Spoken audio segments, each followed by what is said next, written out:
Get out! The words exploded across the marble ballroom like a gunshot, silencing 300 guests mid-conversation. Crystal champagne flutes froze halfway to lips. String quartet musicians faltered on their notes. Even the waiters stopped moving, trays suspended in mid-air. Chioma Okafor stood in the center of the grand hall, her gold evening gown suddenly feeling like a spotlight of shame. Her husband, billionaire tech mogul Emeka Okafor, stood before her, his face twisted with a rage she had never seen before, not even in their worst arguments at home. "You heard me?"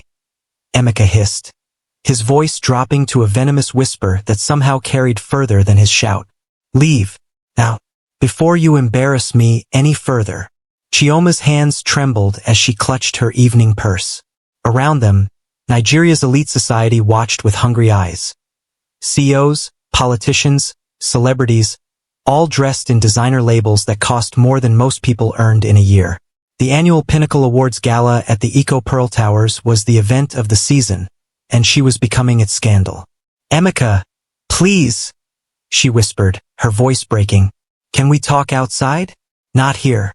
Not like this." But her husband's eyes were cold, emptier than she'd ever seen them. This wasn't the man she'd married 8 years ago in that small church in Surulere. This wasn't the man she'd fed with Gary and groundnut when his first business failed. This was a stranger wearing her husband's face. "You want to talk?" Emeka laughed, but there was no humor in it. "After you walked into Night, my award ceremony, looking like that?" His eyes swept over her body with open disgust. "Do you know what my investors were saying? What my business partners were whispering?" Chioma felt something crack inside her chest. She'd spent 3 weeks searching for this dress. 3 weeks visiting boutiques, being turned away because they didn't carry her size. She'd finally found this golden gown at a specialty shop, had paid a fortune for it, had thought she looked beautiful when she checked the mirror at home. Now, under the glittering chandeliers and the stares of hundreds, she felt like she was shrinking, or rather, growing, expanding into the monster her husband seemed to see.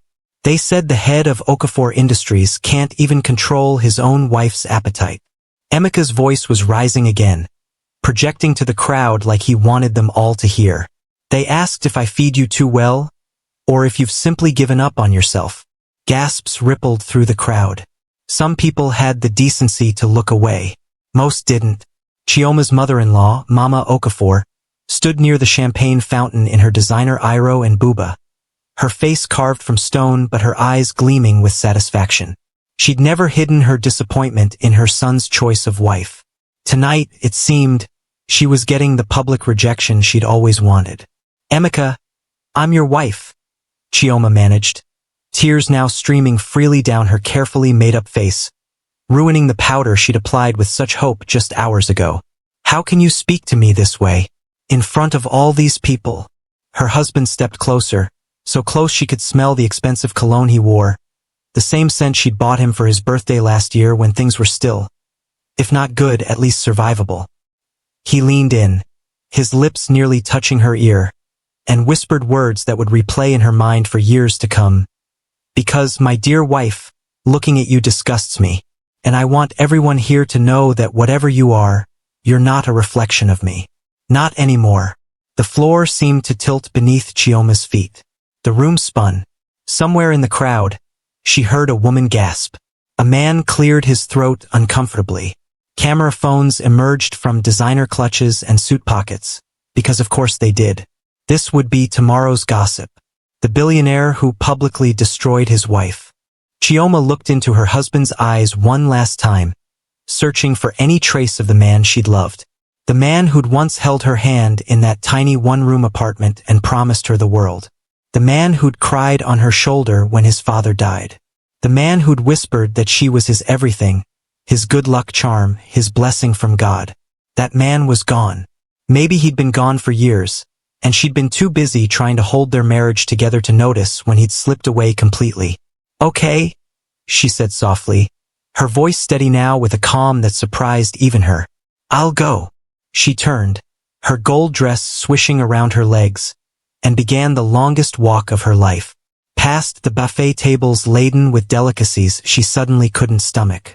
past the ice sculpture of the Okafor Industries logo, a soaring eagle she'd once thought represented their shared dreams, past faces she recognized from family gatherings and business dinners, all of them quickly looking away when her eyes met theirs.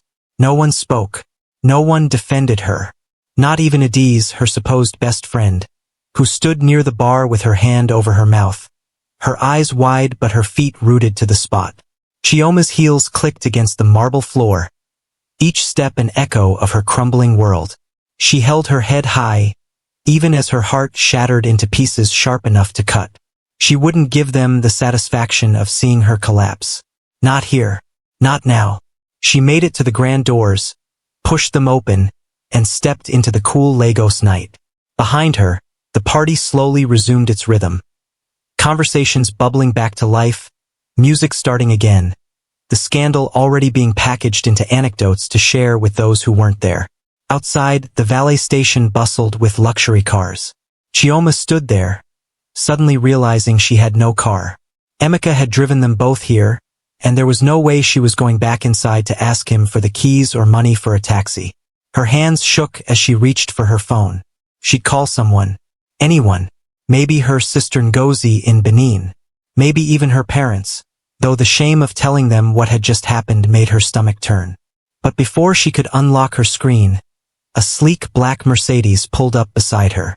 The back window rolled down, revealing an elegant older woman with gray-streaked hair pulled into a sophisticated bun.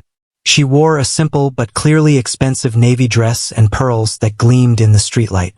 "My dear," the woman said in a cultured voice that carried traces of both Lagos and London, "I saw what happened in there. No woman should endure such treatment. Please let me offer you a ride. Wherever you need to go." Chioma should have said no. Every warning her mother had ever given her about strangers screamed in her head. But something in the woman's eyes, a deep understanding, a kindness that seemed almost familiar, made her hesitate. I don't even know where I want to go," Chioma admitted, her voice cracking. The woman smiled, sad but knowing. "Then perhaps it's time you discovered where you belong. It's certainly not back there." She nodded toward the building where Chioma's marriage had just died. "My name is Dr. Amara Nwosu, and I have a feeling, my dear, that tonight is not your ending. It's your beginning." Chioma looked back at the glittering tower one last time. Through the massive windows, she could see the party in full swing. She could see Emeka, already laughing with a group of men, a slim woman in red pressed against his side, his personal assistant. Chioma realized with a fresh stab of pain. That's why he'd wanted her gone, so she wouldn't witness what happened after. Something fierce and unexpected flared in her chest. Not quite courage yet, but the seed of it. The first tiny spark of a woman who was tired of being broken. She looked at the mysterious woman in the Mercedes, at her kind eyes and knowing smile. "Okay," Chioma said, opening the car door. "Let's go."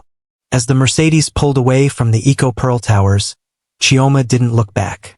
She didn't see Emeka glance toward the door, a flicker of something. Regret? Concern?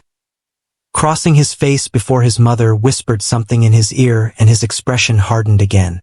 She didn't see the woman in red drape herself across his arm, claiming the space that had been hers for 8 years. She didn't see the guests already pulling out their phones. The hashtag Okafor Gala trending before the car even reached the end of the block.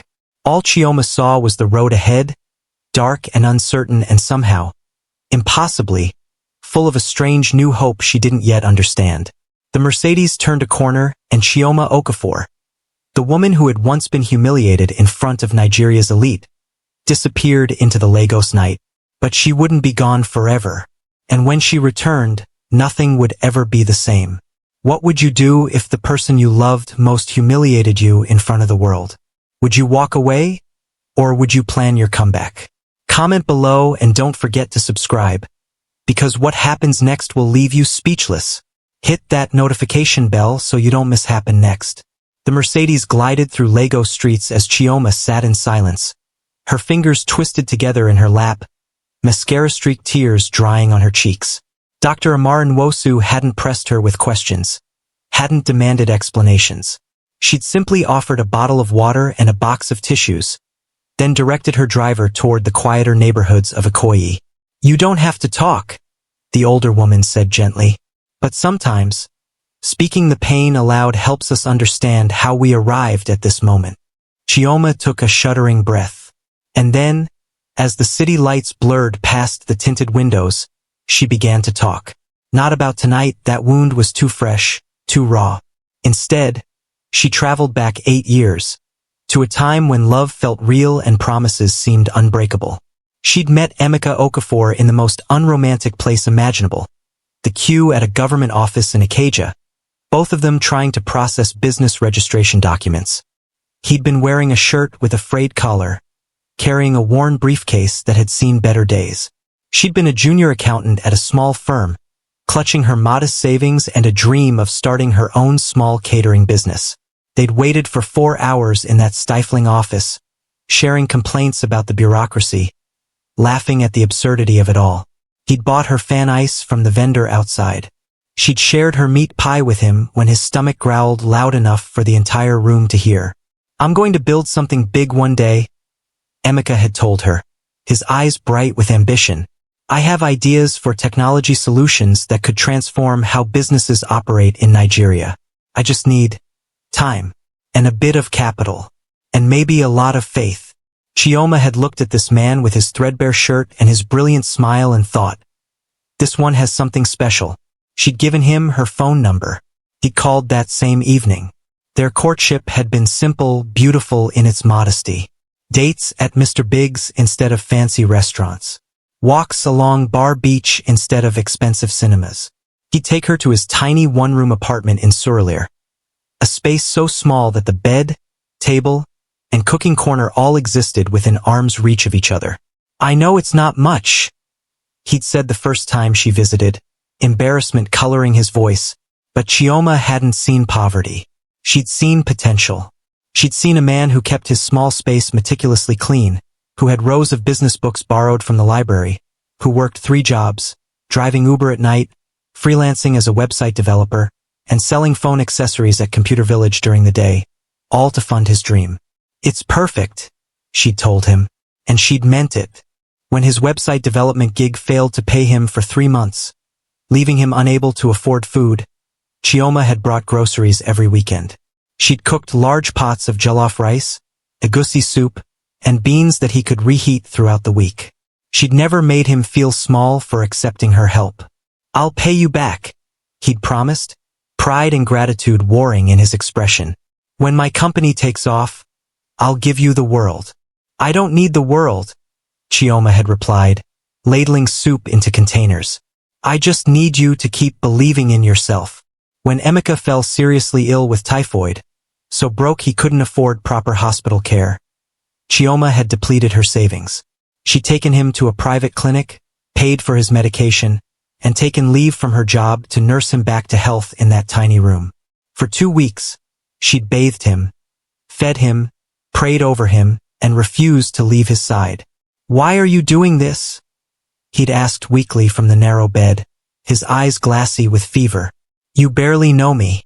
We've only been together 3 months. Chioma had pressed a cool cloth to his forehead, her answer simple and true. "Because I see who you're going to become, and I want to be part of that journey." It was during his recovery that Emeka had proposed, not with a ring because he couldn't afford one, but with a promise written on paper and folded into her palm. "Chioma Adeyemi, I have nothing to offer you but dreams and determination. But I swear on everything I hold sacred, one day, I will give you a life of comfort, respect, and love. Will you marry me and build this future together?" She'd said yes through tears of joy. "We married at Winner's Chapel in Surulere," Chioma told Dr. Amara, her voice soft with the pain of memory. "Small ceremony, maybe 50 people. I wore my mother's wedding dress, altered to fit me. Emeka borrowed a suit from his cousin. We couldn't afford a reception, so my aunties cooked, and we celebrated in the church hall with Fanta and small chops." She smiled bitterly. "It was the happiest day of my life." The year after their wedding had been the hardest. Emeka's tech startup, Okafor Industries, was barely surviving. They'd moved into a slightly better one-bedroom apartment in Yaba, but money was a constant struggle. Chioma had continued working, and every month, she'd contribute half her salary toward Emika's business expenses. Website hosting, marketing materials, transportation to meet potential clients. Use your money for the house, Emika would protest weakly. The business is the house, Chioma would counter. If Okafor Industries succeeds, we all succeed. She'd believed that with her whole heart. And then, almost like magic, it had happened. Emika had landed a major contract with a telecommunications company, then another with a bank, then a government agency. Within 18 months, Okafor Industries had exploded from a struggling startup to a multimillion naira enterprise. Money had poured in, more money than Chioma had ever imagined. They'd moved to a luxury apartment in Victoria Island, then to a mansion in Lekki. Cars appeared in the driveway, first a Toyota, then a Mercedes, then multiple vehicles she couldn't even keep track of. Emika had traveled to tech conferences in Dubai, London, New York. He'd appeared on magazine covers. He'd been interviewed on Arise TV and Channels Television. The man who once couldn't afford 3 square meals had become one of Nigeria's most celebrated young entrepreneurs. And Chioma? She'd been so proud. So incredibly proud. Look at what we built, she'd tell her sisters, showing them photos of their new house. Look at what faith and hard work can accomplish. But success had brought changes she hadn't anticipated. Emika's mother, Mama Okafor, who had barely acknowledged their wedding, suddenly became a constant presence. She'd moved into the guest house on their property, uninvited but immovable. And from the moment she'd arrived, she'd made her disapproval of Chioma crystal clear. Is this what my son worked so hard for?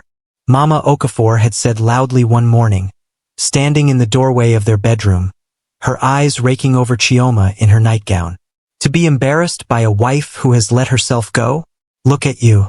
My son is now moving in elite circles, and you look like a village woman. Chioma had been stunned into silence. She'd gained weight, yes, maybe 20 kilograms since their wedding. Stress, happiness, the comfort of finally having enough food. The 2 miscarriages that had devastated her body and soul. But she was still herself. Still the woman who'd stood by Emika when he had nothing. Mama, please, Emika had said. But his protest had been weak, distracted. He'd been on his phone, already moving toward another meeting, another deal, another step away from the man she'd married. The criticism hadn't stopped. It had intensified. Mama Okafor would make comments at every meal. Are you sure you need that second helping? She'd suggest diet plans, exercise regimens, even the names of plastic surgeons. She'd compared Chioma unfavorably to the wives of Emika's business associates. Slim women with personal trainers and nutritionists and stylists. Emika needs a woman who looks the part, she'd said more than once. Someone who doesn't shame him in public. And slowly, horribly, Emika had started to agree. He'd stopped touching her. Stopped looking at her with warmth. Their bedroom had become a cold space where 2 strangers slept on opposite sides of a California king bed. Can you not wear that? He'd say when she'd dress for events.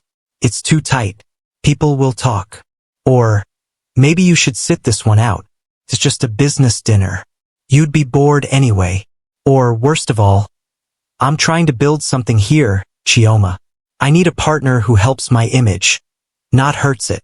Chioma had tried everything. She joined gyms, hired trainers, tried every diet Mama Okafor suggested. But her body, traumatized by loss, by stress, by the betrayal of watching her husband's love turn to disgust, had refused to cooperate. The weight wouldn't shift. Or if it did, it would return doubled. And with each kilogram, Emika's coldness had grown. She'd caught him, 6 months ago, in his home office with his personal assistant, the same woman in red from tonight's gala. They'd been sitting close, too close, his hand on her knee. They jumped apart when Chioma had entered. It's not what you think, Emika had said, but his eyes had been defiant, not apologetic. Then what is it? Chioma had demanded, her voice breaking. It's none of your business, he'd replied coldly.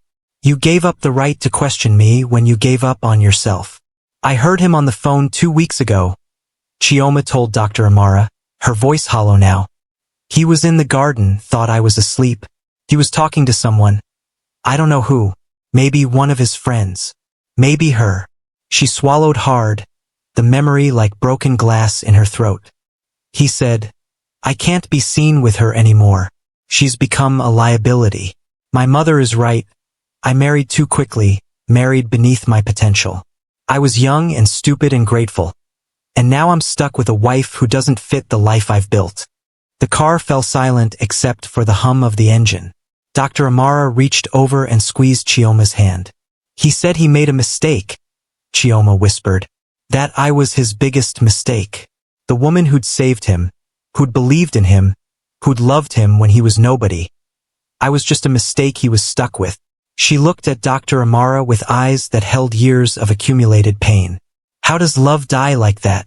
How does someone who once called you his blessing look at you and see only shame? Dr. Amara's expression was grave but knowing, like a woman who'd witnessed this story play out countless times before. Love didn't die, my dear, she said quietly, because what you're describing was never love.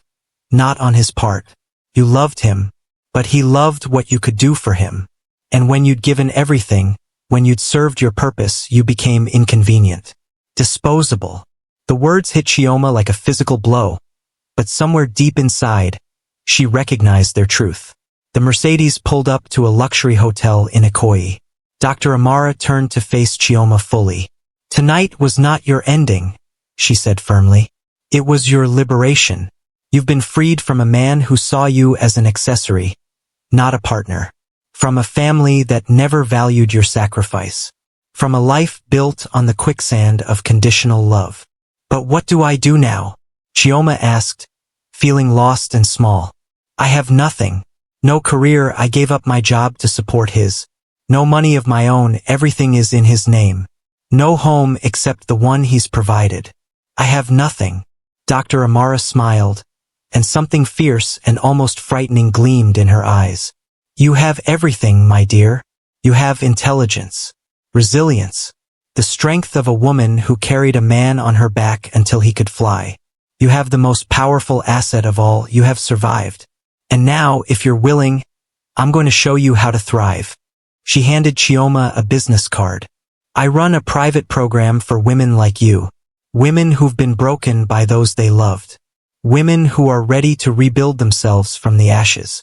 Women who are ready to become who they were always meant to be. Chioma looked at the card. Dr. Amara Nwosu Phoenix Rising Foundation, transforming women, transforming lives. Why are you helping me? Chioma asked. You don't even know me. Because 20 years ago, someone helped me, Dr. Amara replied softly. When my husband, also a successful man, tried to destroy me for not being the trophy he wanted. Someone gave me a chance to rise again. This is me paying that forward. She opened the car door. Get some rest tonight. Tomorrow morning we'll talk about your new life. The one that belongs only to you. As Chioma climbed out of the car, her legs shaky but her mind strangely clear, Dr. Amara called out one more thing. Oh, and Chioma? That dress you wore tonight? You looked absolutely stunning. Don't let anyone ever tell you otherwise. The Mercedes drove away, leaving Chioma standing in front of the hotel, a woman at a crossroads. Behind her lay 8 years of sacrifice, love, and ultimately betrayal. Ahead of her lay uncertainty, possibility, and something she hadn't felt in years. The faint, fragile spark of hope. Chioma didn't go home that night, or the next day, or the day after that. Dr. Amara had arranged a suite at the hotel. A beautiful space that felt like a sanctuary after the prison her marriage had become. For 3 days, Chioma's phone rang constantly. Emeka's number flashed across the screen dozens of times. Then his mother's number. Then numbers she didn't recognize, probably his family members or friends tasked with tracking down the wayward wife. She ignored them all. On the 4th morning, Dr. Amara arrived with breakfast and a tablet loaded with news articles. You need to see this, she said gently, though her expression warned that what came next would hurt. Chioma took the tablet with trembling hands. The first article that appeared made her stomach drop. Okafor Industries CEO addresses wife's health struggles after viral gala incident. She clicked the link. There was Emeka, sitting in his pristine office, looking directly at the camera with an expression of practiced concern. My wife Chioma has been struggling with some personal health challenges, he said smoothly, his voice dripping with false sympathy. Mental health, weight management issues. It's been difficult for both of us. The incident at the gala was unfortunate, but sometimes tough love is necessary. I hope she gets the help she needs. I'm committed to supporting her through this difficult time. Chioma's hands shook so violently she nearly dropped the tablet. He's making me look mentally ill, making it seem like I'm the problem. Keep reading, Dr. Amara said quietly. The next article was worse. Much worse. Sources close to Okafor family. She refused all help.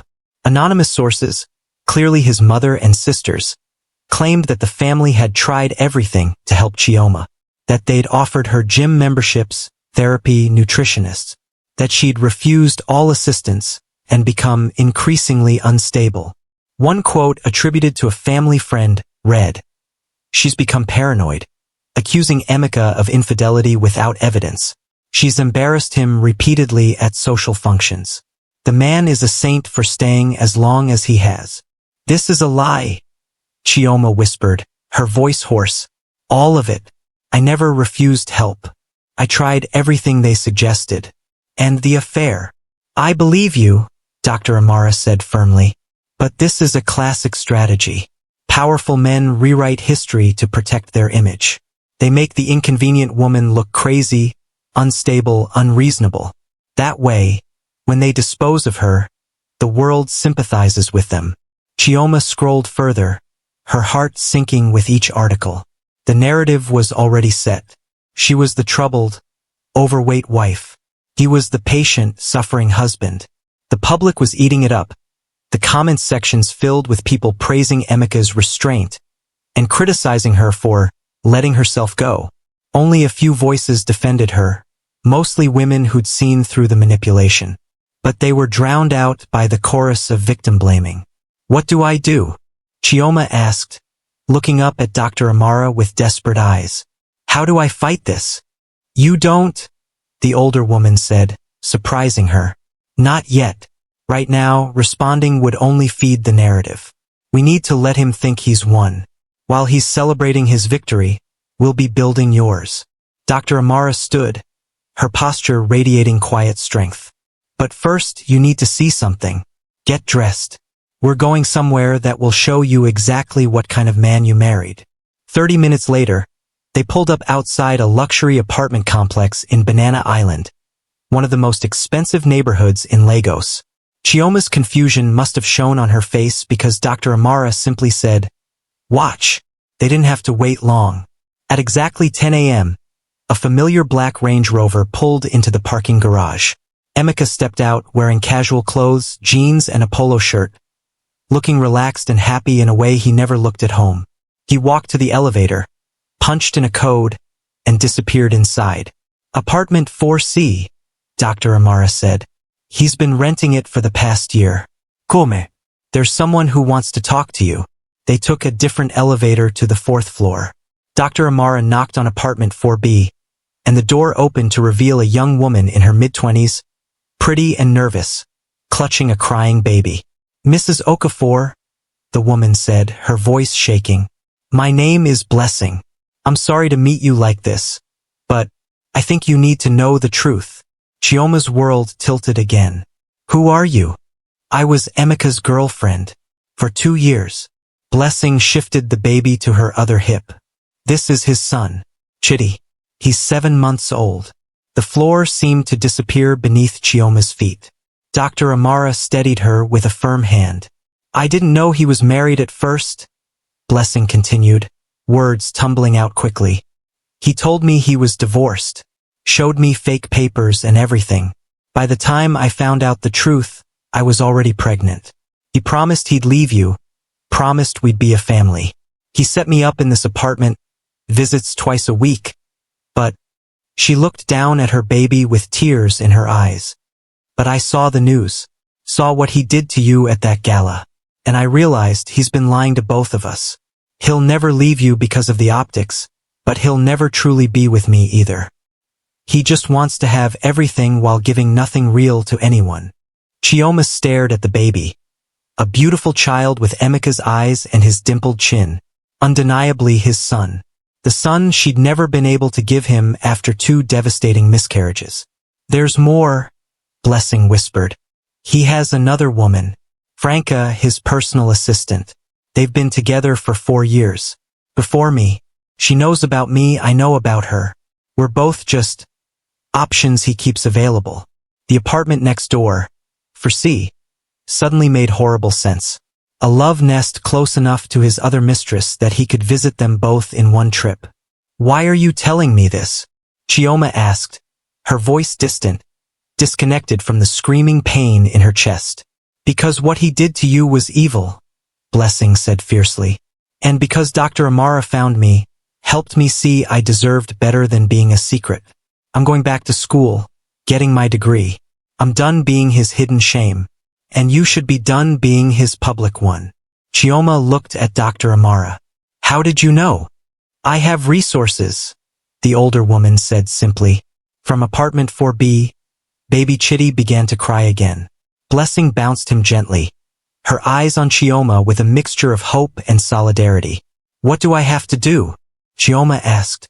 First, you disappear completely, Dr. Amara said. Let him think you've fallen apart, that you're broken. Meanwhile, you'll come with me.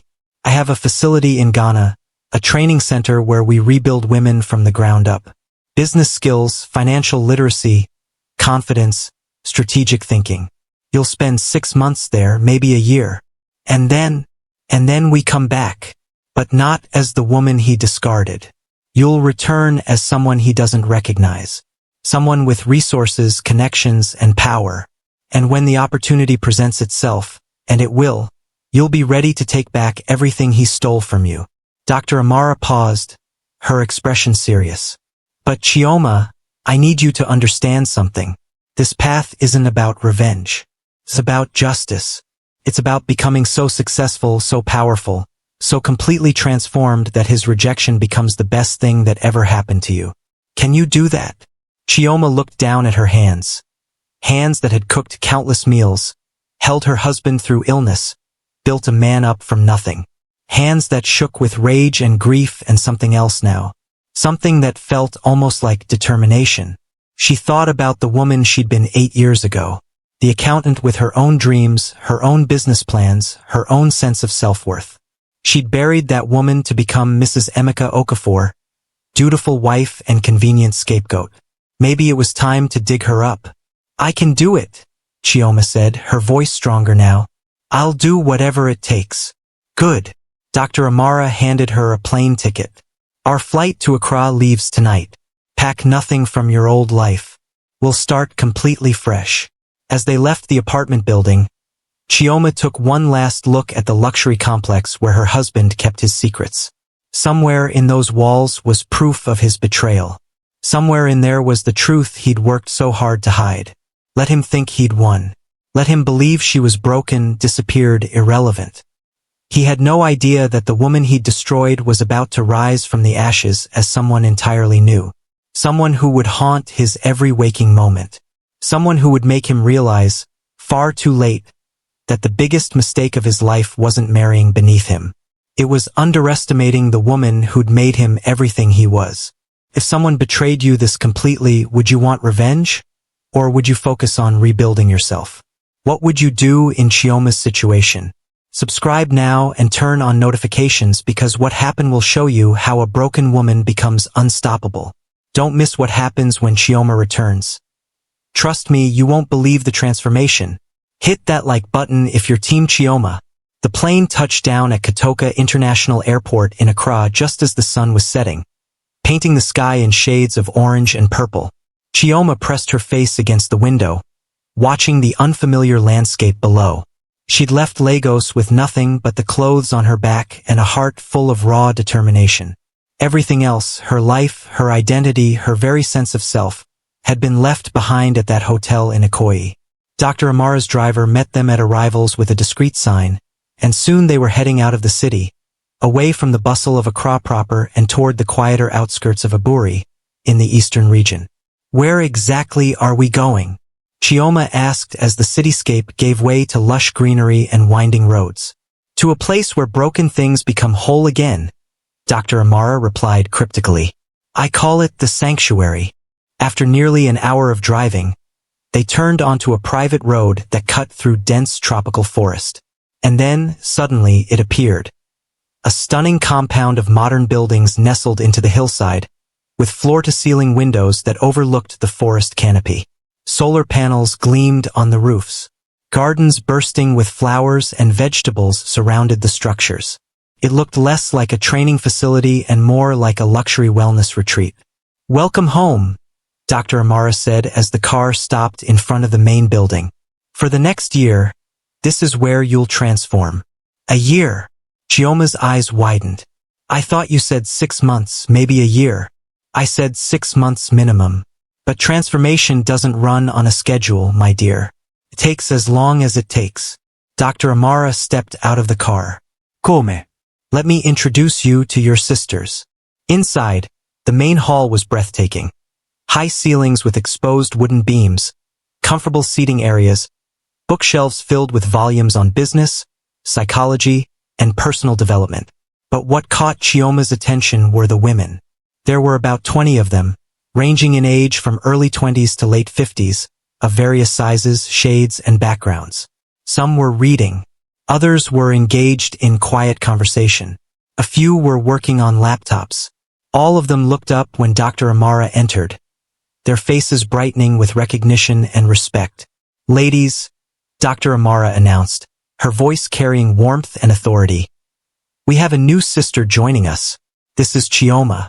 She comes to us, as you all did, from a place of pain. But she will leave from a place of power. Please make her feel welcome.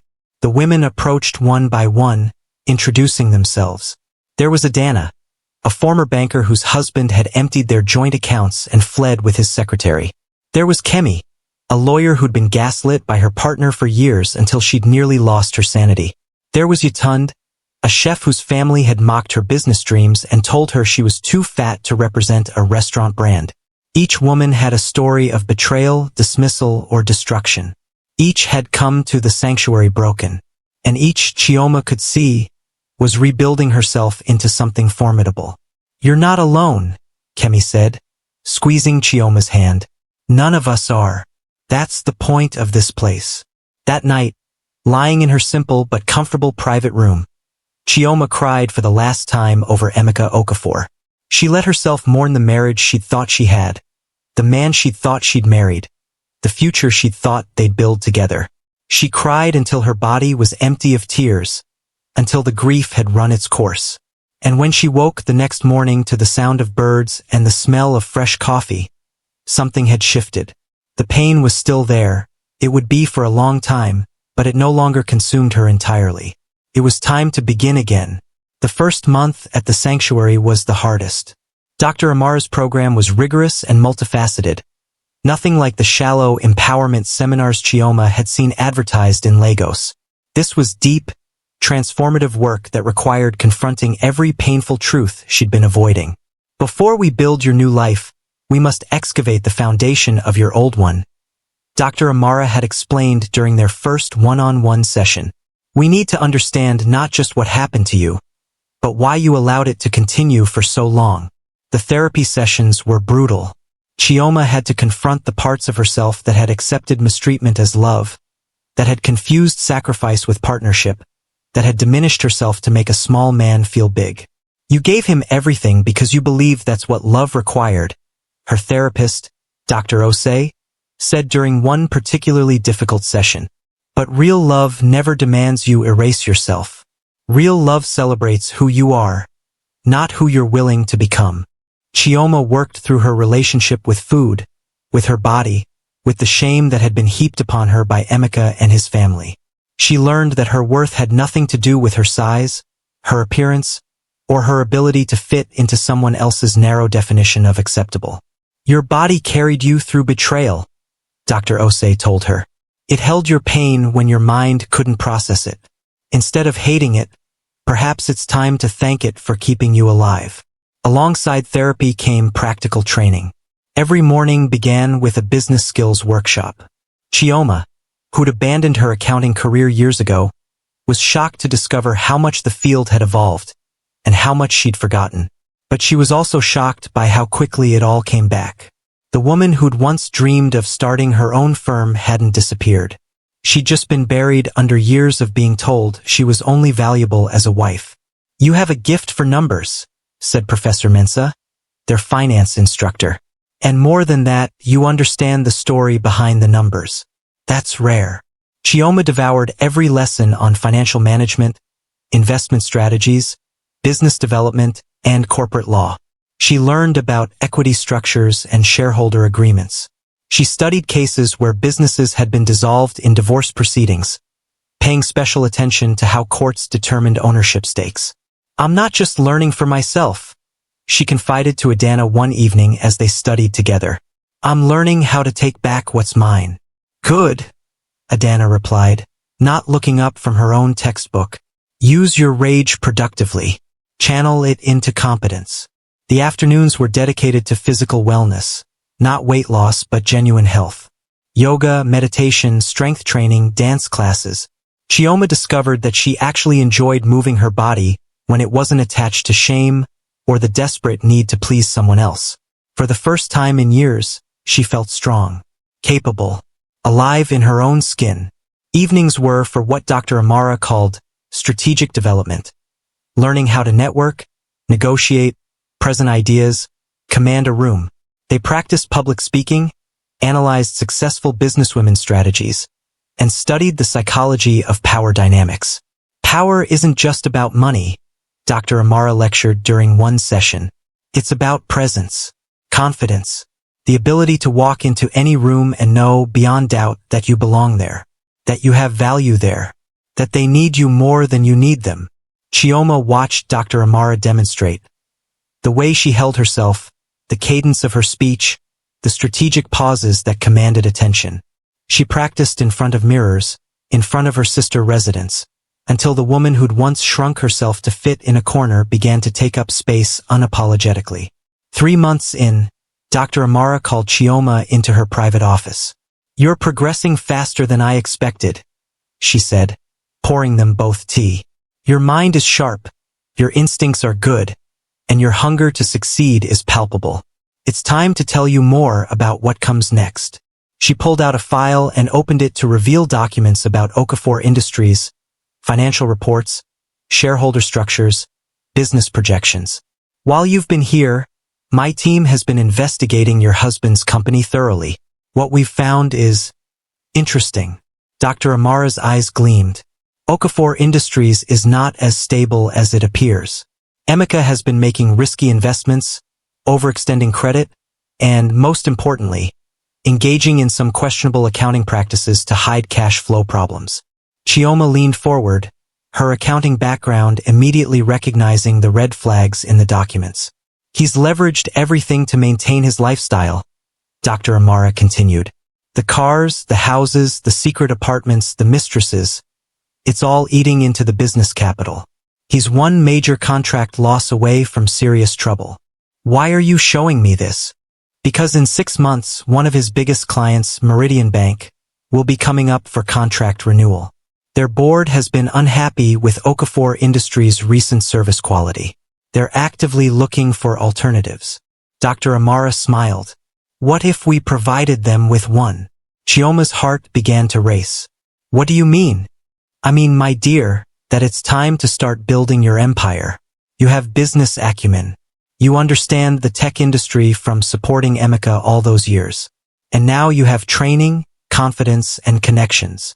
She gestured around her office, which was filled with photos of Dr. Amara with various dignitaries, CEOs, and political figures.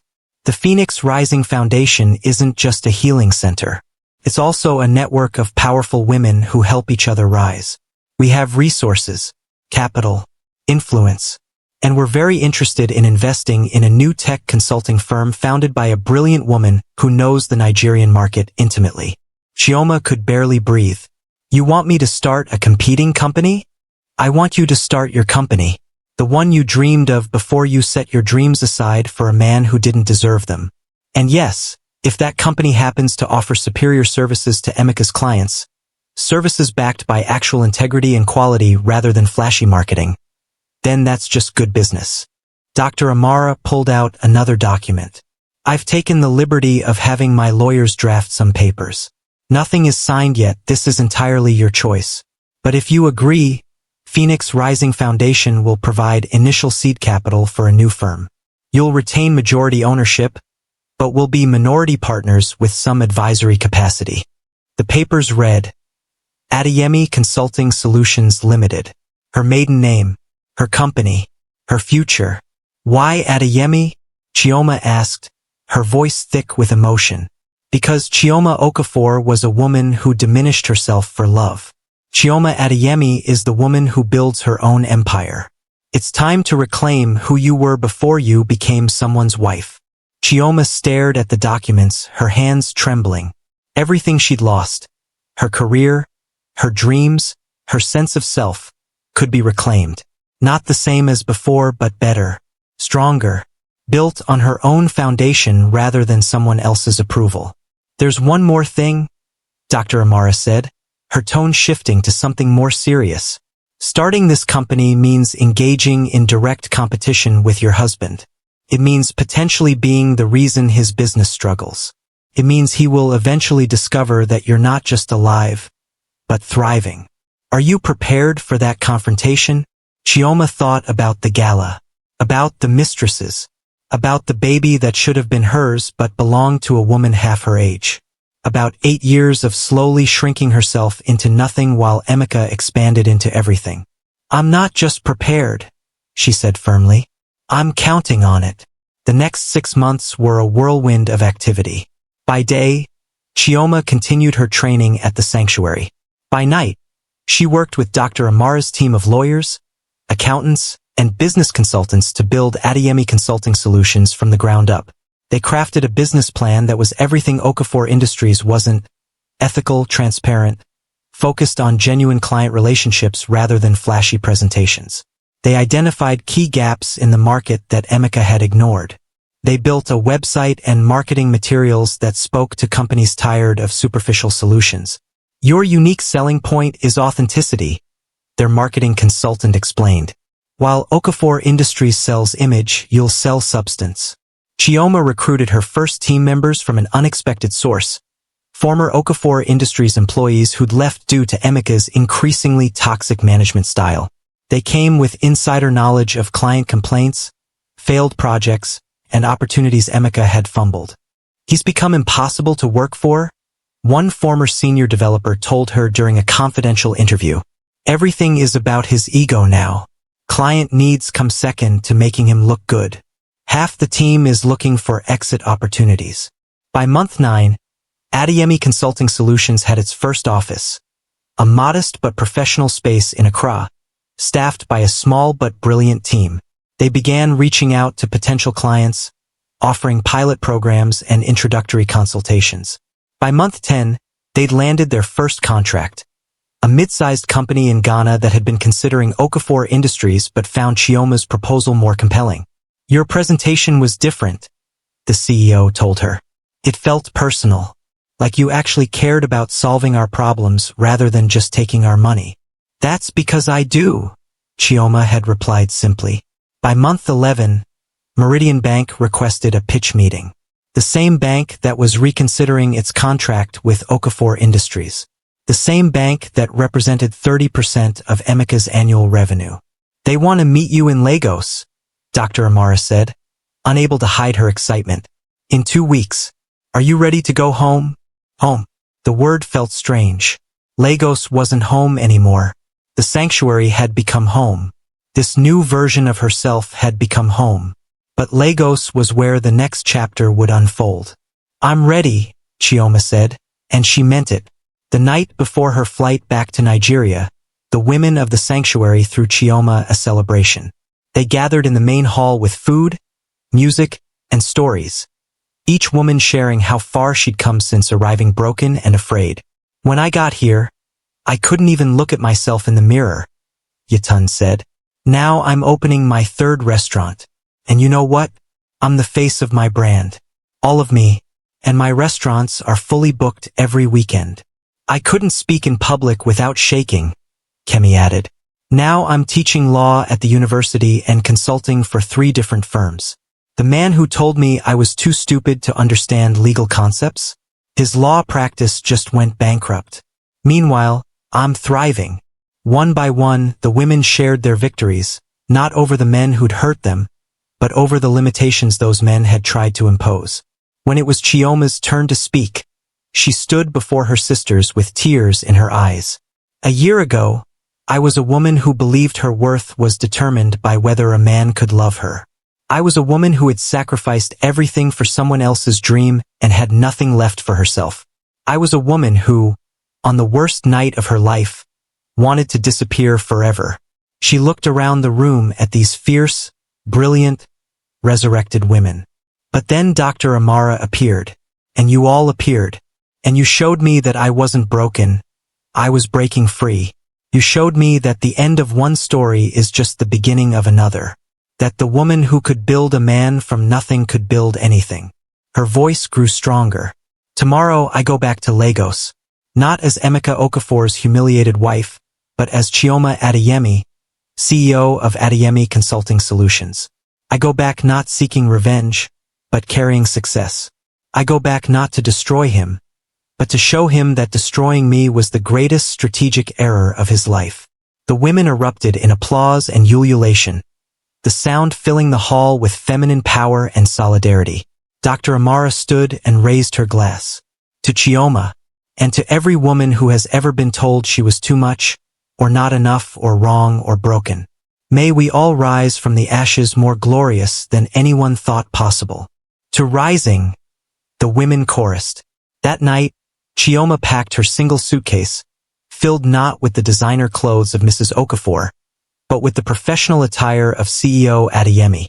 She looked at herself in the mirror one last time. The woman staring back was different from the one who'd arrived a year ago. Not thinner.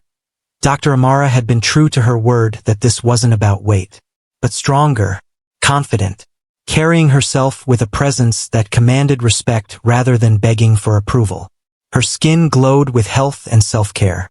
Her eyes held intelligence and strategic thinking rather than desperate hope. Her posture spoke of a woman who knew her value and wouldn't negotiate it downward for anyone's comfort. "Hello, Chioma Adeyemi," she said to her reflection. "Let's go show Lagos what you're made of." The plane touched down in Lagos on a humid Tuesday morning.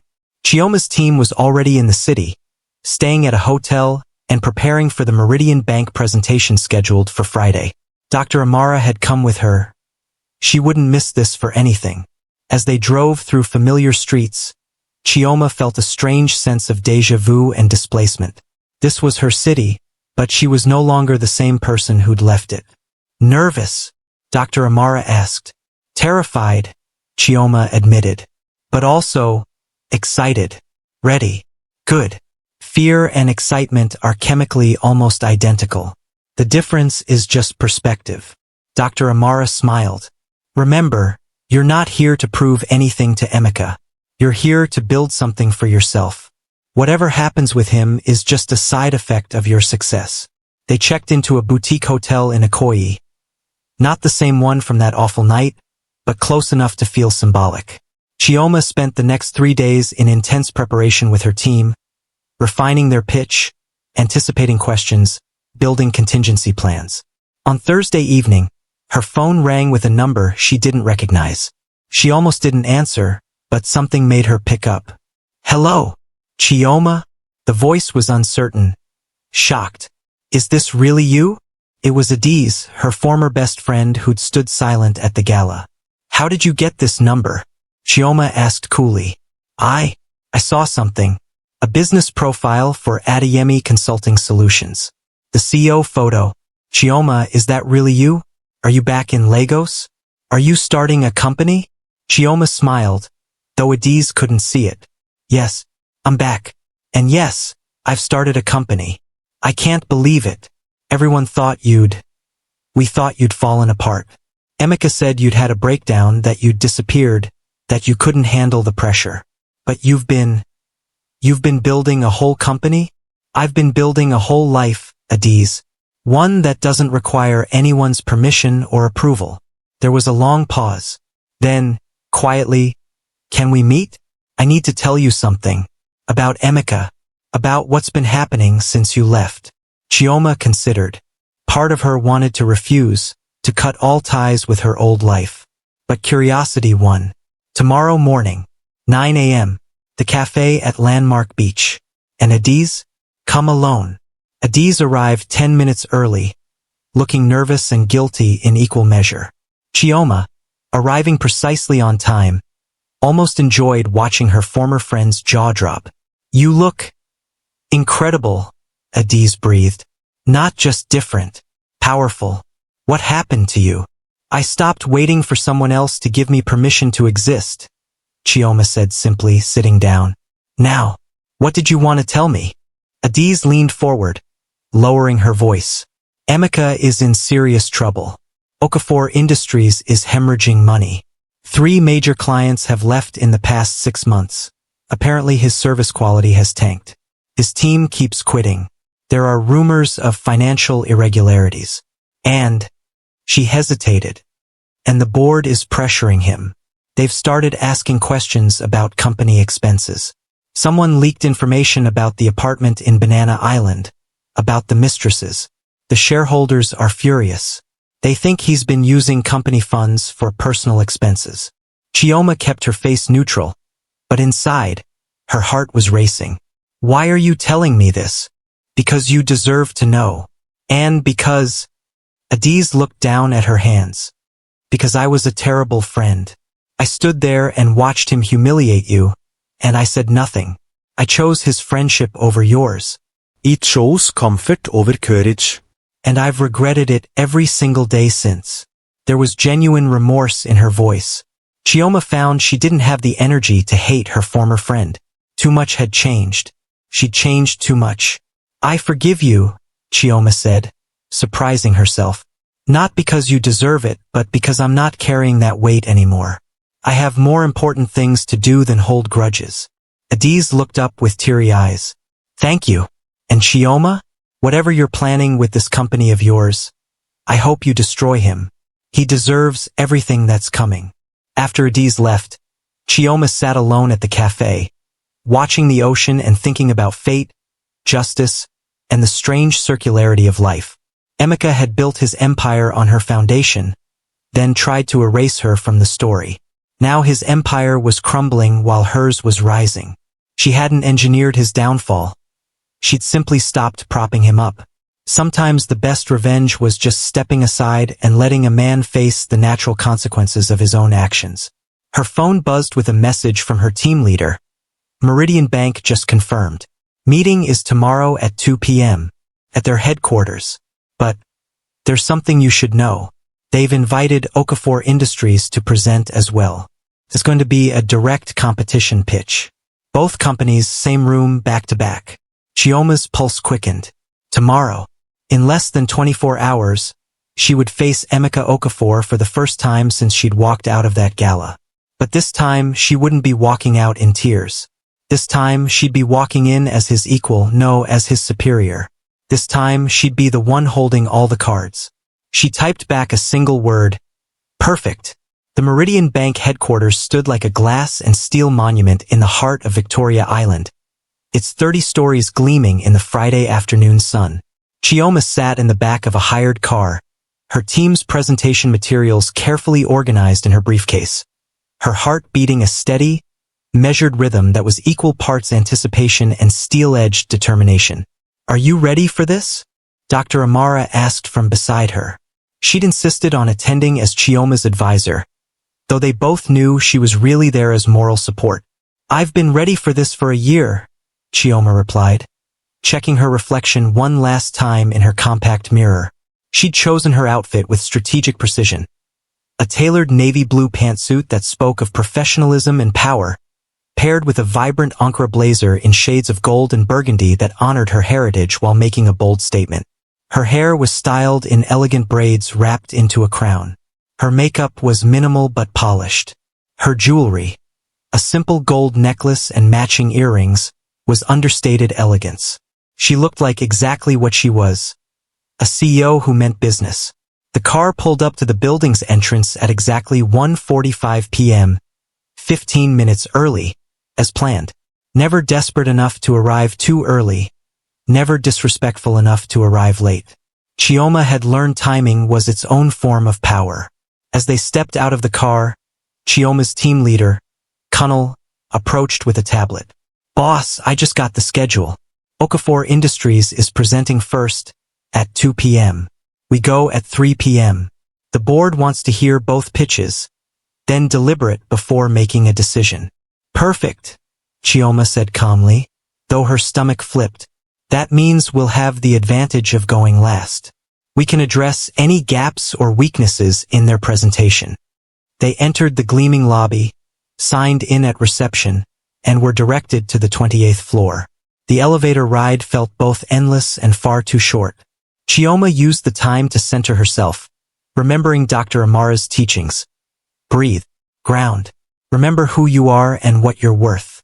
Walk in owning your space. The elevator doors opened onto a sophisticated reception area with floor-to-ceiling windows overlooking Lagos.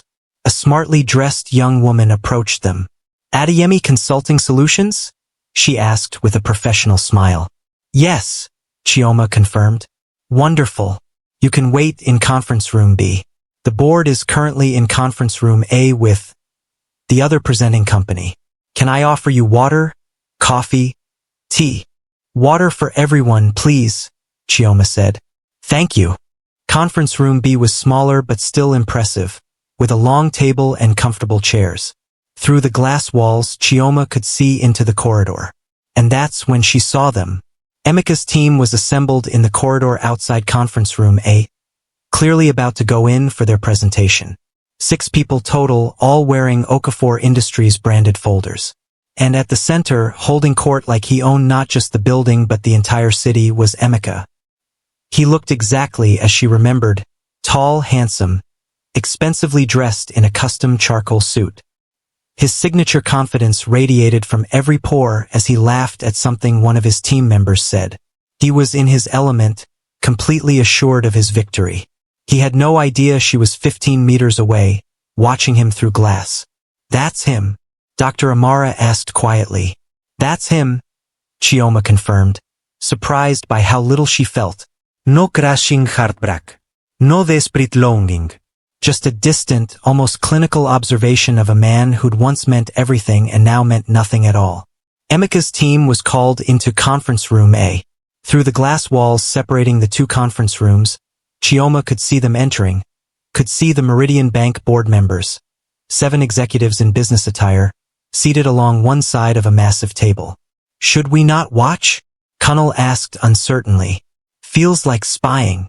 "It's not spying when they scheduled us back-to-back in adjacent glass rooms," Chioma replied with a slight smile.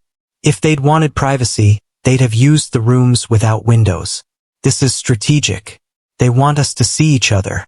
They're testing how we handle pressure." And so Chioma watched, not obsessively, but with the calm attention of a chess player observing her opponent's opening moves. Emika's presentation was everything she expected. Slick, polished, heavy on flash and light on substance. Lots of impressive graphics and bold promises. She saw him doing his signature move. The charismatic smile, the confident gestures, the way he dominated the room with sheer force of personality. But she also saw what the board members probably saw. A man who was performing rather than connecting. A man who was telling them how great his company was rather than listening to what they actually needed. 45 minutes later, Emika's team emerged from conference room A looking confident, even smug. They headed toward the elevators, clearly believing they'd nailed it. And then Emika saw her. He stopped so abruptly that his personal assistant, Franca, the woman in red, nearly collided with him. His eyes widened. His mouth literally fell open. He looked like he'd seen a ghost. Because in a way he had. The woman he'd destroyed, the woman he'd humiliated, The woman he'd expected to fade into obscurity was standing 15 meters away, visible through the glass walls of Conference Room B, wearing a power suit and an expression of cool professional competence. "Chioma?" he mouthed, the word visible even though she couldn't hear it. She didn't respond, didn't wave, didn't acknowledge him beyond a brief, dismissive glance. The kind of look you'd give a stranger who'd momentarily caught your attention before you returned to more important matters. She turned back to her team, gesturing to something on Connell's laptop, completely ignoring her former husband's existence. Through the glass, she saw him take a step toward Conference Room B. Franca grabbed his arm, clearly trying to pull him toward the elevators. He shook her off, confusion and something almost like panic crossing his face. He started walking toward Conference Room B. Chioma's entire team tensed. "Should we lock the door?" one of them asked. "No," Chioma said calmly. "Let him come. He can't hurt me anymore." Emeka pushed open the door, his eyes locked on Chioma with an intensity that might once have made her weak. Now it just made her tired. "Chioma," he said, his voice strangled. "What are you doing here?" She looked up at him as if he were an interruption she hadn't particularly wanted. "I'm here for a business meeting." "What are you doing here?" We just presented to Meridian Bank for contract renewal." His eyes raked over her, taking in her professional attire, her confident posture. The team assembled around her. "What is this? What's happening? Ms. Adeyemi?" The receptionist appeared in the doorway, carefully professional. "The board is ready for you now." "Thank you," Chioma said smoothly. She stood, gathering her materials, her team rising with her in synchronized precision. "We'll be right there." She turned to Emeka, her expression neutral. "If you'll excuse us, we have a presentation to deliver." "Ms. Adeyemi?" Emeka repeated, his voice climbing. "You're going by your maiden name? You started a company? You're here to pitch to my client." "Meridian Bank isn't your client," Chioma corrected gently. "They're a potential client for whoever can best serve their needs. Now, if you'll excuse us." "Chioma, wait."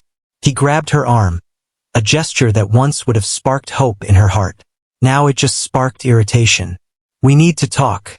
Where have you been? Everyone thought you'd had a breakdown." "My mother has been worried." Chioma looked down at his hand on her arm, then back up at his face with an expression that could freeze fire. "Remove your hand. Now." Something in her tone, the absolute authority, the complete lack of fear, made him comply immediately. "I don't owe you explanations," Chioma said quietly, but her voice carried to every corner of the room. "I don't owe you my time, my attention, or my forgiveness. I certainly don't owe you any consideration for whatever anxiety my absence caused you or your mother." She stepped closer, and to her satisfaction, he actually stepped back. "For 8 years, I made myself small so you could feel big. I dimmed my light so yours could shine. I poured my intelligence, my resources, and my faith into building you up. And the moment you no longer needed me, you discarded me like trash." "Chioma, I never meant," he started. But she cut him off with a raised hand. "I don't care what you meant. I care about what you did. You humiliated me publicly. You gaslit me privately. You betrayed me repeatedly. You tried to make me believe I was worthless. And you know what the funny thing is?" She smiled, and it wasn't a kind smile. "For a while it worked. You almost convinced me. Almost made me believe that I was the problem, that I was the failure, that I deserved to be treated as less than human." Her voice dropped to barely above a whisper, but it cut like a blade. "But then I woke up. I left. And I became everything I was always meant to be. Everything I could never be while carrying your dead weight." Emeka looked like he'd been slapped. Behind him, his team stood frozen in the corridor, witnessing their CEO being verbally eviscerated by a woman they'd probably heard him mock. "Now," Chioma continued, her professional tone returning, "I have a meeting, one that could determine the future of my company. I suggest you leave this building and prepare yourself for the very real possibility that Meridian Bank is about to choose my firm over yours." She walked past him, her team following in formation, leaving Emeka standing alone in conference room be looking like a man whose entire world had just tilted on its axis. As she approached conference room A, Chioma heard him call out one more time, "Chioma, please." She paused at the doorway, turned back, and delivered her final blow. "It's Ms. Adeyemi to you, Mr. Okafor. We're not on familiar terms." Then she walked into the conference room, her head high and her heart steady, ready to claim what was hers. The 7 board members of Meridian Bank sat in a semicircle, their expressions carefully neutral but their body language telling. They were tired. Emeka's presentation had clearly been exhausting rather than energizing. Ms. Adeyemi, the chairman, a distinguished man in his 60s named Chief Adebayo, greeted her with a warm handshake. "Thank you for coming. We're very interested to hear what Adeyemi Consulting Solutions has to offer." "Thank you for the opportunity, Chief Adebayo," Chioma replied, her voice steady and confident. "Before we begin, I'd like to acknowledge that my team and I are aware we're not the only firm under consideration. We respect Okafor Industries' track record. However, we believe our approach offers something fundamentally different and fundamentally better." She set up her presentation with practiced efficiency, her team moving like a well-oiled machine. No fumbling, no technical difficulties, no wasted time. "Meridian Bank has been in operation for 43 years, Chioma began, her voice filling the room with natural authority. "In that time, you've built a reputation for stability, trustworthiness, and genuine care for your customers. Your brand isn't about flash, it's about substance." The board members leaned forward slightly. She had their attention. "Which is why your recent technology partnerships haven't been working. Because the companies you've hired have prioritized looking good over being good. They've sold you expensive solutions that look impressive in marketing materials but fail in daily application. They've given you systems that confuse your customers and frustrate your staff." She clicked to her next slide, real quotes from Meridian Bank employees, gathered through legal and ethical research. Complaints about the current system. Pain points. Frustrations. "We spoke to your people," Chioma continued. "Not your executives, your frontline staff. The tellers, the customer service representatives, the branch managers. The people who actually use these systems every day. And they told us what they need." For the next 30 minutes, Chioma delivered a presentation that was the opposite of Emeka's. Where his had been about spectacle, hers was about solutions. Where his had been about his company's achievements, hers was about Meridian Bank's needs. Where his had promised the moon, hers promised realistic, measurable improvements. She spoke about banking accessibility for everyday Nigerians. About systems that worked even with poor internet connectivity. About training programs that would actually empower staff rather than just check a box. About transparent pricing and honest timelines. "We're not the biggest firm," Chioma acknowledged near the end. "We don't have the flashiest offices or the most impressive client list.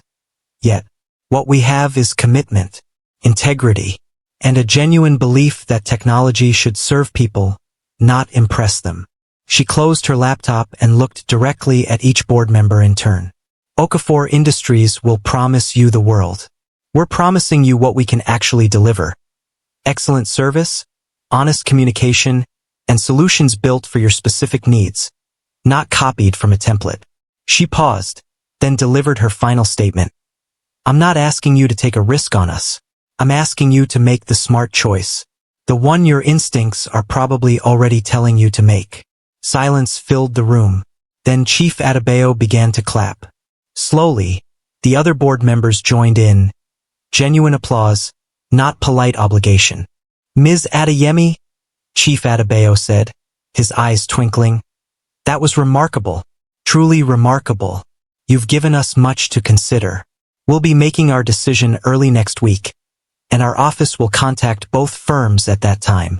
As Chioma and her team packed up their materials, one of the younger board members, a woman in her 40s named Mrs. Okonkwo, approached. "Can I speak with you privately for just a moment?" she asked. Chioma nodded, and they stepped into a quiet corner of the room. "I know who you are," Mrs. Okonkwo said quietly. "I was at that gala last year. I saw what Emeka Okafor did to you. It was disgusting. Cruel. I almost walked out. Chioma's carefully maintained composure wavered for just a second. I'm telling you this because I want you to know. Your presentation today wasn't just good. It was brilliant. And if I have any say in this decision, you've got my vote. Not out of pity, but because you earned it. Mrs. Okonkwo smiled. Sometimes the best revenge is simply being better. It's not about revenge, Chioma said softly. Not anymore. No, Mrs. Okonkwo agreed, looking at her with something like admiration. It's about justice. There's a difference. Outside the building, the Lagos afternoon sun was setting, painting the sky in shades of orange and gold. Chioma's team was celebrating. Their nervous energy from before the presentation now transformed into euphoric relief. Boss, you were incredible, Kunal exclaimed. The way you handled that situation with your ex-husband, the presentation, everything. We all were incredible, Chioma corrected, smiling at her team. This was a group effort. Now let's not celebrate until we actually have the contract. As her team headed to their cars, Dr. Amara pulled Chioma aside. How do you feel? She asked. Chioma considered the question carefully. How did she feel? She just faced the man who destroyed her, had spoken her truth, had presented herself as his professional equal or superior. She'd looked him in the eye and felt nothing. No love. No khat. Just a distant recognition of someone who'd once been important and now wasn't. Free, Chioma finally answered. I feel free. Good. Dr. Amara squeezed her hand. Because regardless of whether Meridian Bank chooses you, you've already won. You showed him, and more importantly, you showed yourself, that his rejection didn't break you. It freed you to become who you were always meant to be. As they walked to the car, Chioma's phone buzzed. An unknown number. She almost ignored it, then decided to answer. Hello, Ms. Adeyemi? A woman's voice vaguely familiar. This is Blessing. We met at Dr. Amara's introduction, at the apartment complex. I remember, Chioma said carefully. I just wanted you to know. Emeka called me an hour ago. He was panicked, confused. He kept asking if I knew you were in Lagos, if I knew about your company. He sounded scared, Ms. Adeyemi. Really scared. There was a pause. I told him I didn't know anything, but I wanted to tell you he's finally realizing what he lost. He's finally understanding that you weren't the problem. He was. Thank you for letting me know, Chioma said. How are you? How's your son? We're good. Great, actually. I started school last month, like I said I would, and I haven't heard from Emeka in weeks until today. I'm moving on. Building something real. That's wonderful, Blessing. Keep building. Keep moving forward. After she hung up, Dr. Amara looked at her questioningly. He's scared, Chioma explained. He's finally realizing he underestimated me. As he should be, Dr. Amara said with satisfaction. You're not just his competition now, Chioma. Based on what I saw in that room today, you're about to become his worst nightmare. Chioma settled into the car, her body finally allowing itself to feel the exhaustion of the day. But beneath the tiredness was something else, a profound sense of rightness, of alignment with who she was meant to be. What happens now? She asked Dr. Amara. The older woman smiled mysteriously. Now we wait for Meridian Bank's decision. But while we're waiting, there's something else you should know. She pulled out her phone and showed Chioma an email. 3 other companies have requested proposals from Adeyemi Consulting Solutions in the past week. Word is spreading about the new firm with the brilliant CEO. Your reputation is building, my dear. Win or lose Meridian Bank, your company is going to thrive. Chioma looked out the window at Lagos. Her city, her home, transformed now by her transformed perspective. She wasn't the broken woman who'd fled the city a year ago. She wasn't the humiliated wife who'd walked out of that gala in tears. She was Chioma Adeyemi. Survivor. Phoenix risen from the ashes. And this was only the beginning. Her phone buzzed again. This time it was a text from an unknown number. Chioma, we need to talk. Please. This is Emeka. Call me. She stared at the message for a long moment. Then, with a small smile, she deleted it without responding. She had nothing to say to him. Not anymore. But soon, very soon, he would have plenty to say to her. Because the woman he'd tried to destroy was about to become the woman who decided his fate. And she hadn't decided yet what that fate would be. The call came on Monday morning at precisely 9 a.m. Chioma was in her temporary Lagos office, a small but professional space she'd rented in Lekki for the month, reviewing proposals with her team when her phone lit up with Chief Adebayo's number. Her heart stuttered, but her hand was steady as she answered.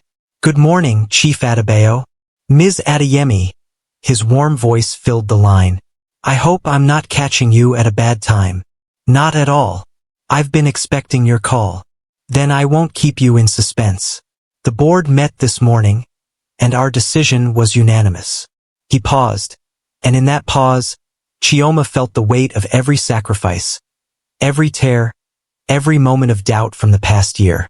"We'd like to offer Adeyemi Consulting Solutions the contract for Meridian Bank's technology infrastructure overhaul, pending final contract negotiations, of course." The room exploded around her.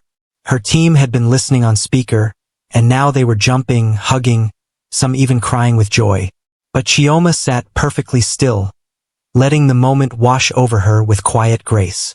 "Chief Adebayo," she said, her voice thick with emotion she didn't try to hide. "Thank you. You won't regret this decision. I promise you that." "I know we won't," he replied warmly. "Your presentation wasn't just professional, it was personal. You understood what we needed because you took the time to listen. That's rare in this industry." Mrs. Okonkwo was particularly impressed, by the way. She said you reminded her why she got into banking in the first place, to serve people, not systems. After the call ended, Chioma allowed herself exactly 5 minutes to feel the full weight of her victory. She'd done it. Not through revenge or manipulation, but through excellence. Through being genuinely better. Through building something real on a foundation of integrity rather than ego. Dr. Amara, who'd been waiting in the small conference room, entered with tears streaming down her face. A rare show of emotion from the usually composed woman. "I'm so proud of you," she whispered, pulling Chioma into a fierce embrace. "So incredibly proud. I couldn't have done this without you," Chioma replied. "Without the sanctuary. Without believing I could be more than what he told me I was. No, my dear. I just gave you space and resources. You did the work. You became this person through your own strength, your own intelligence, your own refusal to stay broken."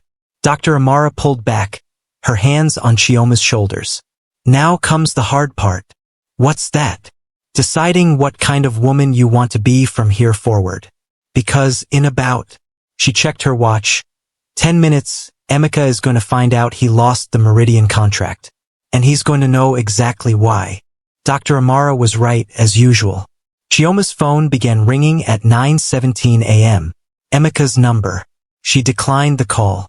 It rang again immediately. She declined again. By the third attempt, she blocked the number entirely. Then came the text messages from numbers she didn't recognize. Clearly him using other phones, other people's devices, anything to reach her. "Chioma, please answer. We need to talk. I know you got the Meridian contract. Congratulations. Can we talk about this? You can't just ignore me. We were married for 8 years. That has to mean something. My company is in trouble. You don't understand what this contract meant to us." I'm sorry. Okay. "I'm sorry for everything. Please, just talk to me." She read each message with detached interest, like reading a story about someone else's life. Then she blocked those numbers too. "Aren't you tempted to respond?" Kunal asked, watching her delete yet another message. "To tell him what you really think?" "No," Chioma said simply. "Because the most powerful message I can send is silence. He's shouting into a void, and that void is speaking louder than any words I could say. It's telling him that I've moved on so completely that he's not even worth my breath." But Emeka wasn't done trying to reach her.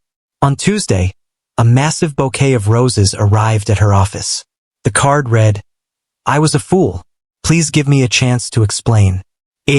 Chioma had them donated to the Lagos University Teaching Hospital. On Wednesday, his mother, Mama Okafor, appeared at her office reception, demanding to see her. The receptionist called Chioma, who instructed calmly, "Tell her I'm in meetings all day and cannot be disturbed. Suggest she makes an appointment like everyone else." Mama Okafor waited in reception for 3 hours before finally leaving, her face a mask of impotent rage. On Thursday, Adiz called again. "Chioma, Emeka is falling apart. I've never seen him like this. He's calling everyone we know, trying to find a way to reach you. He says he needs to talk to you urgently about business. Then he can contact my business manager and schedule a professional meeting," Chioma replied coolly, "with an agenda submitted 48 hours in advance. I don't do ambush conversations. He's saying he made a mistake, that he didn't realize what he had until you were gone. Adiz, he had 8 years to realize what he had. He had countless chances to treat me with basic human dignity. He doesn't get to decide, now that I'm successful, that suddenly I'm worth his respect." Her voice was firm but not angry. "People don't miss you. They miss what you did for them. Emeka doesn't miss me. He misses having someone to use." There was a long pause. Then Adiz said quietly, "You're right. You're absolutely right. And for what it's worth, half of Lagos is talking about you. About how you disappeared and came back as a CEO. About how you beat Emeka at his own game. You're becoming a legend." After she hung up, Dr. Amara, who'd overheard the conversation, smiled approvingly. "You're handling this beautifully. No anger, no drama, just boundaries. Steel wrapped in silk." But that afternoon brought something Chioma hadn't expected. A courier delivered a thick envelope marked "Urgent and Confidential." Inside was a letter, handwritten on expensive stationery. Emeka's handwriting, which she'd once found charming, now just looked desperate. Against her better judgment, she read it. "Chioma, since you won't answer my calls or see me in person, I'm writing this letter hoping you'll at least read it. I don't know where to start except to say, I'm sorry. I know those words are inadequate. I know they can't undo what I did to you at that gala, or in the months and years before.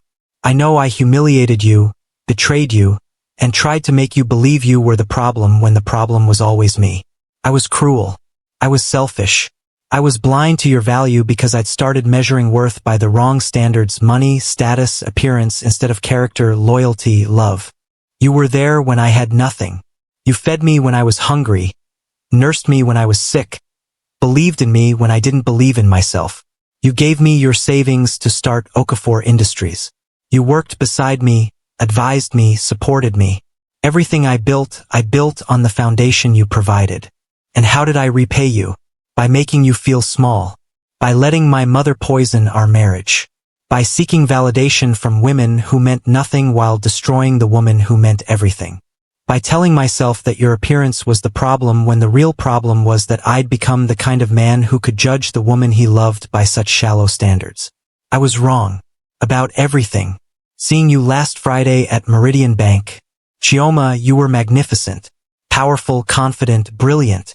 Everything I tried to convince you that you weren't. And I realized, standing there watching you, that I didn't destroy you. I just revealed who you'd always been underneath the role you'd been playing as my supportive wife.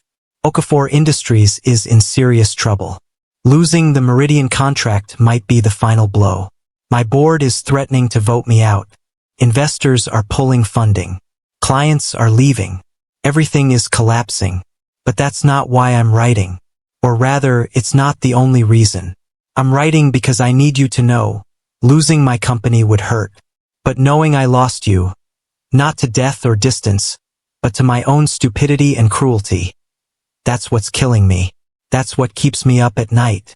I don't deserve your forgiveness. I don't deserve a second chance. I probably don't even deserve you reading this letter. But I had to try. I had to tell you that I see it now. I see what I had. I see what I threw away.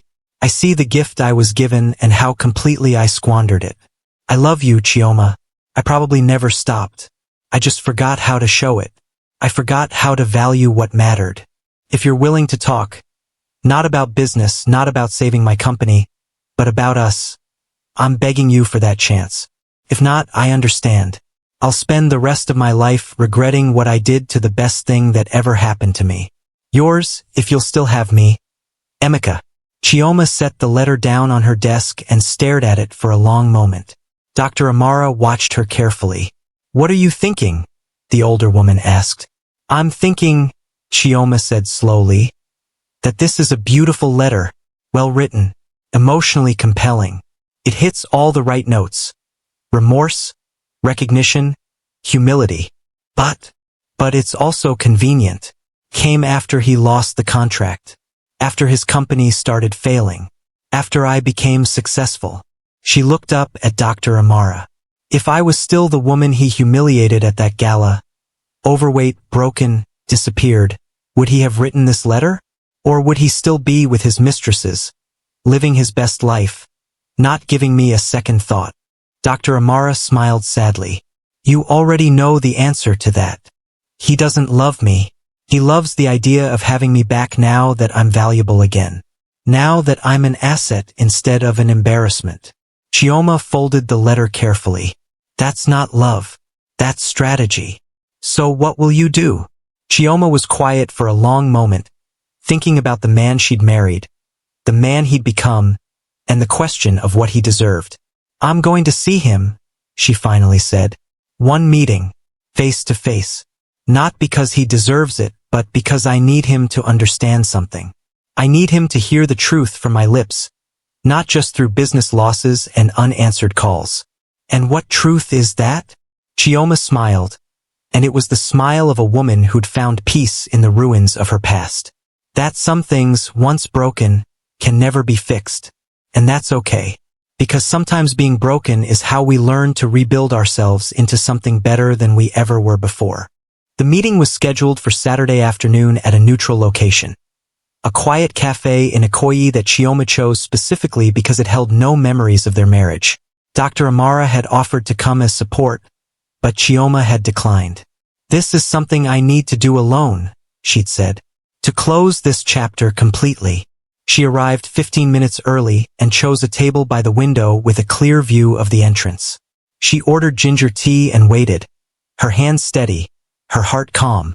Emika arrived exactly on time, and Chioma's first thought was, he looks terrible. The man who'd always been impeccably groomed now looked haggard. His suit was expensive but wrinkled. His eyes were bloodshot with dark circles beneath them. He'd lost weight and not in a healthy way. He looked like a man who hadn't slept properly in weeks. Good. A small voice whispered in her mind. Then immediately, she quieted it.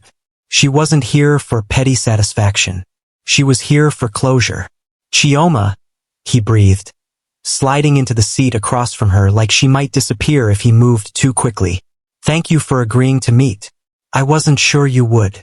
I almost didn't, she said honestly. But I decided some things need to be said face to face. I got your letter, he started. But she raised a hand. Emika, I'm going to talk, and you're going to listen. When I'm done, you can respond. But not before. Agreed. He nodded, looking like a chastened child rather than the powerful CEO he'd once been. Chioma took a sip of her tea, gathering her thoughts. 8 years ago, I met a man with big dreams and an even bigger heart. A man who was humble, hardworking, and grateful for every blessing. I fell in love with that man. I married that man. I would have done anything for that man. Emika opened his mouth, but she continued, her voice firm. But that man disappeared.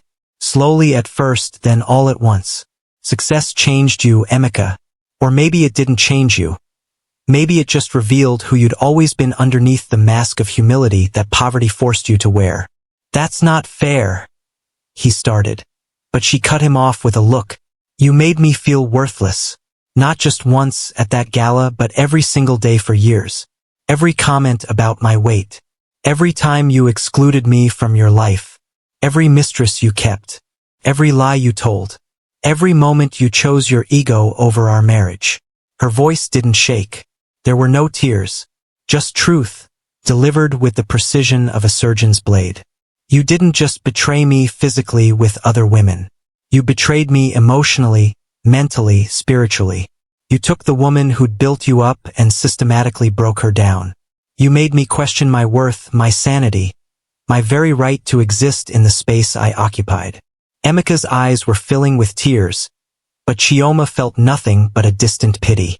And then, when you'd taken everything from me, my confidence, my career, my sense of self, you decided I was too much of an embarrassment to be seen in public. So you tried to destroy me completely. That gala wasn't just humiliation, Emika. It was attempted murder. You tried to kill who I was. I'm sorry, he whispered, tears now streaming down his face. God, Chioma, I'm so sorry. I was sick.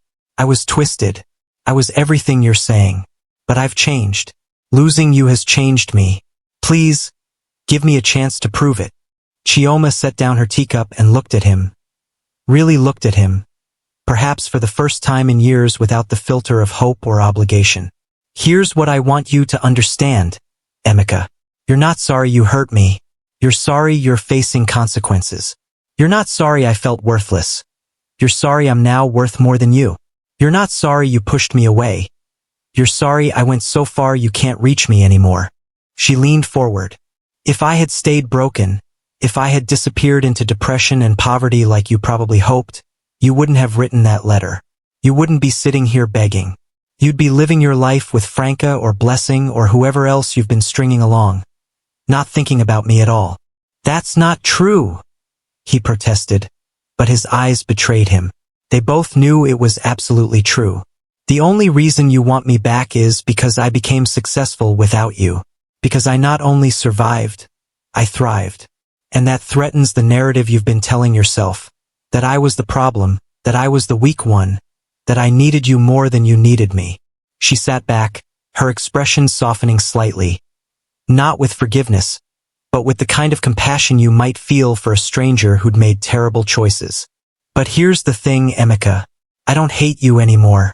I don't even think about you most days. You're just someone I used to know. Someone who taught me a valuable lesson about the difference between love and possession, between partnership and parasitism. So you won't forgive me? His voice cracked. You won't give us another chance? Forgiveness isn't about giving you another chance. Forgiveness is about freeing myself from the burden of hating you. And I've already done that. I forgive you, Emika, not because you deserve it, but because I deserve peace. She paused. But forgiving you doesn't mean forgetting what you did. It doesn't mean trusting you again. And it certainly doesn't mean giving you access to my life. What about the company? He asked, and there it was. The real reason he was here, finally revealed. What about Okafor Industries? Are you going to try to take it from me? Your lawyers could make a case that you're owed equity. You could destroy everything. Chioma smiled, and it was a smile of genuine amusement. You think I want Okafor Industries? You think I want to be tied to you through business litigation for the next decade? Emika, I don't want anything that has your name on it. I don't want anything that reminds me of who I was when I was trying to please you. She pulled out a document from her bag. Something her lawyers had prepared. This is a waiver. I'm formally releasing any claim to Okafor Industries, past, present, or future. The seed money I gave you all those years ago? Consider it a gift. The support I provided? Consider it paid in full by the lessons I learned about self-worth and boundaries. Emika stared at the document like it was a trick. Why would you do this? Because I don't need your company. I have my own. Because I don't need your money. I'm making my own. Because I don't need you at all anymore. And that freedom is worth more than any equity stake. She slid the document across the table. Sign this. Let's close this chapter cleanly. His hand shook as he picked up the pen. If you sign this away, I might be able to save the company. The board might give me another chance if the legal threats are gone. Good, Chioma said simply. Save your company. Build your life. Be better to the next person who loves you. But do it all without me. He signed the document with tears dropping onto the page, smudging the ink slightly. When he was done, he looked at her with desperate, aching eyes. Is there any part of you that still loves me? Any part that remembers what we had. Chioma considered the question honestly. Did she remember? Of course. The woman who'd loved him still existed somewhere in her memory, in the layers of who she'd been. But that woman was like a ghost, visible if you looked back, but not alive, not present, not part of who she was now. I remember loving you, she said gently. But that woman doesn't exist anymore. You killed her at that gala. And the woman who rose from those ashes doesn't have space in her heart for a man who only valued her once she became valuable to others. She stood, gathering her things. Emeka stood too, reaching for her hand. Chioma, please, don't leave it like this. Tell me there's hope. Tell me that someday, maybe. She pulled her hand away, not cruelly, but firmly. Emeka, the best thing you can do now is let me go. Really let me go. Not as a strategy to win me back someday, but as an acceptance that some doors, once closed, are meant to stay closed. I love you, he said, his voice breaking completely. No, Chioma corrected gently. You love the idea of not being the villain in this story. You love the comfort of having someone who owed you nothing but gave you everything. You love what I represented. Unconditional support, unwavering faith, free labor wrapped in wedding vows. She picked up her bag and looked at him one last time. But you never loved me, because if you had, you never could have done what you did. And I finally love myself enough to know the difference. She walked toward the door, her heels clicking against the tile floor with the rhythm of a woman who knew exactly where she was going. Chioma! He called out one last time, his voice echoing through the cafe, making other patrons look up. What do I do now? How do I live with this? She paused at the doorway, turning back to deliver her final words to Emeka Okafor. You live with it the way I lived with what you did to me. One day at a time, one breath at a time, until eventually, the pain becomes a scar instead of an open wound. Until the regret becomes a lesson instead of a prison. Her voice was kind now, almost maternal. You'll survive, Emeka. Humans are remarkably resilient, even when we don't deserve to be. But I'll never forget you, he said, and it sounded like both a promise and a curse. Good, Chioma replied with a sad smile, because I plan to build something so successful, so impactful, so undeniably magnificent that you'll see my name everywhere you look. In business journals, on award stages, in the spaces where Lagos's elite gather to celebrate excellence. She opened the door, the afternoon sunlight streaming in around her silhouette. I want you to remember me, Emeka, not as the woman you destroyed, but as the one who rose from those ashes and built an empire. I want you to remember me every time you're tempted to underestimate someone, to judge someone by their appearance, to discard someone who's been loyal to you. Her voice dropped to barely above a whisper, but it carried across the space between them with perfect clarity. I want you to remember me as your biggest regret, as the one who got away, as the lesson you learned too late. She smiled, and it was radiant, free, untouchable. And then, I want you to be better because of it. Not for me, but for yourself. And especially for whoever comes after me. And with that, Chioma Adeyemi walked out of the cafe and out of Emeka Okafor's life forever. 3 years later, the Eco Convention Center was packed with Lagos's business elite for the African Women in Technology Awards. Chioma sat in the front row, wearing a stunning emerald green gown that celebrated every curve of her body with unapologetic elegance. Her company, Adeyemi Consulting Solutions, had grown beyond her wildest dreams. Offices in 5 African countries, over 200 employees, partnerships with major international firms. But tonight wasn't about her company. Tonight was about recognition. And the award for Technology Entrepreneur of the Year, the presenter announced, goes to a woman who built an empire from nothing, who redefined what success looks like in the African tech space, who proved that integrity and excellence are not just good ethics, they're good business. Chioma held her breath. Ms. Chioma Adeyemi, founder and CEO of Adeyemi Consulting Solutions. The room erupted in applause. Chioma stood, her heart full, and walked to the stage on steady legs. As she accepted the Crystal Award, She looked out at the audience and spotted familiar faces.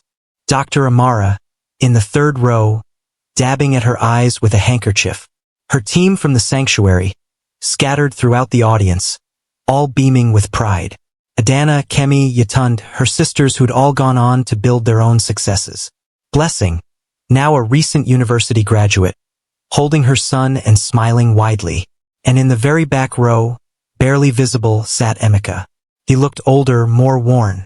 His company had survived, just barely, but it had never recovered its former glory. He'd been forced to take on partners, to give up majority control, to accept that he was no longer the golden boy of Lagos Tech. Their eyes met across the crowded room. He raised his glass in a small, sad salute. An acknowledgement, an acceptance of his role in her origin story, not as her foundation, but as the crisis that forced her to build a new one. Chioma didn't smile or nod back. She simply turned to the microphone and began her speech. Thank you all for this incredible honor. When I started Adeyemi Consulting Solutions, I had nothing but a dream and the support of one extraordinary woman who believed in me. She gestured to Dr. Amara. Dr. Amara Nwosu taught me that we don't build success on the ashes of our past. We build it on the foundation of who we become after the fire. She paused, her voice growing stronger. This award isn't just for me. It's for every woman who's been told she's not enough. Not pretty enough, not thin enough, not educated enough, not connected enough, not worthy enough. It's for every woman who's been discarded, dismissed, or destroyed by someone who was supposed to love her. The room had gone completely silent. We have a choice when life breaks us. We can stay broken, or we can use those broken pieces to build something new, something stronger, something that reflects not who someone else wanted us to be, but who we actually are. She looked at the award in her hands, then back at the audience. I was once told I was an embarrassment, a liability, a mistake. And you know what? That person was right about one thing. I was a mistake. His mistake. The kind of mistake you spend the rest of your life regretting because you can't undo it. You can't take back cruelty. You can't unbreak a trust. You can only live with the consequences. She found Emeka's eyes one more time across the room. But for me, that breaking was a blessing, because it forced me to find out who I was without anyone's permission. To build value that didn't depend on anyone's validation. To become the woman I always had the potential to be but was too busy playing small to discover. She lifted the award high. So to everyone watching who thinks they're broken beyond repair, you're not. You're breaking free. And on the other side of that breaking is a version of yourself you can't even imagine yet. A version that's stronger, wiser, more powerful than you ever were before the breaking.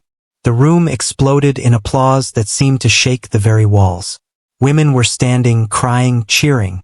Even some of the men looked moved, though they tried to hide it behind professional composure. As Chioma left the stage, award in hand, she didn't look back at where Emeka sat. She didn't need to. That chapter was closed. That story was over. She had new stories to write now, new empires to build. New women to mentor through their own breaking and becoming. And somewhere in Lagos, at that very moment, a young woman was sitting in tears after being humiliated by someone she loved. She was wondering if she'd ever recover. If life would ever be good again. If she had any value beyond what one person told her she was worth. Chioma didn't know that woman's name yet, but she knew with absolute certainty that their paths would cross. Because that's what women who've survived do. They reach back and pull the next one forward. And the cycle continues. Breaking, rising, building, becoming, again and again and again. Until every woman knows the truth that Chioma Adeyemi learned in a glass and steel tower, facing the man who tried to destroy her. The only person who gets to decide your worth is you. And once you know your value, no one can ever make you worthless again. Not even the person who once claimed to love you. Especially not them. This story proves that your breaking point can become your breakthrough. What's your biggest takeaway from Chioma's journey? Drop it in the comments below. If this story touched your heart, smash that like button and subscribe to our channel. We bring you the most powerful African tales of transformation, justice, and triumph every single week.